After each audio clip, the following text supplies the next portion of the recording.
पहले तो जब महिलाओं ने लिखना शुरू किया तो ये शोर मचा कि महिलाएं हैं ही नहीं, महिलाएं हैं ही नहीं दलित साहित्य में, लेकिन महिलाएं थीं और हमेशा से थी।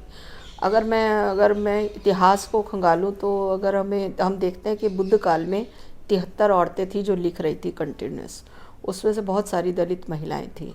फिर इसके बाद एक पूरी परंपरा है, कश्मीर में कवित्री ललदेह है, फिर बंगाल में रामी चंडीदास है, फिर इसमें तो महाराष्ट्र में तो बहुत सारी संत कवित्रियाँ हुई हैं, सोयराबाई है, जनाबाई है, निर्मला बाई है। और फिर इसके हम आगे चलते हैं तो हमें और भी मिलती हैं। ये सावित्रीबाई फूले पूरे 70-80 साल काम करती हैं अपनी लाइफ में, और वो कविताएं भी लिखती हैं। और आगे हम जाते हैं तो महिलाओं की कोई कमी नहीं रही। लेकिन हुआ ये कि हमारा जो मेक है वो है ब्राह्मणवादी पेट्रियाकल है, तो उसमें हम औरतों को बहुत जल्दी स्वीकार नहीं करते हैं, ना उनके लेखन को स्वीकार करते हैं, ना उनके कंट्रीब्यूशन को स्वीकार करते हैं।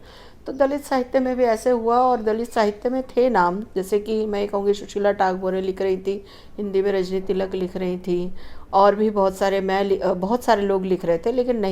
लेकिन इसके बाद मैं देखती हूँ कि जब नकारा गया तो बहुत सारी महिलाएं निकल के आई। और अभी स्थिति ये है कि कम से कम 10-15 दलित लेखिकाएं हैं जो बहुत एक्टिवली लिख रही हैं, और वो कहानी भी लिख रही हैं, वो कविताएं भी लिख रही हैं, वो आलोचना के क्षेत्र में भी हैं, वो आत्मकथा भी लिख रही हैं, वो उपन्यास भी लिख रही हैं। तो ऐसा नहीं है, और मुझे लगता है कि आने वाले समय में और जो है वो नए और लोग निकल के आएंगे।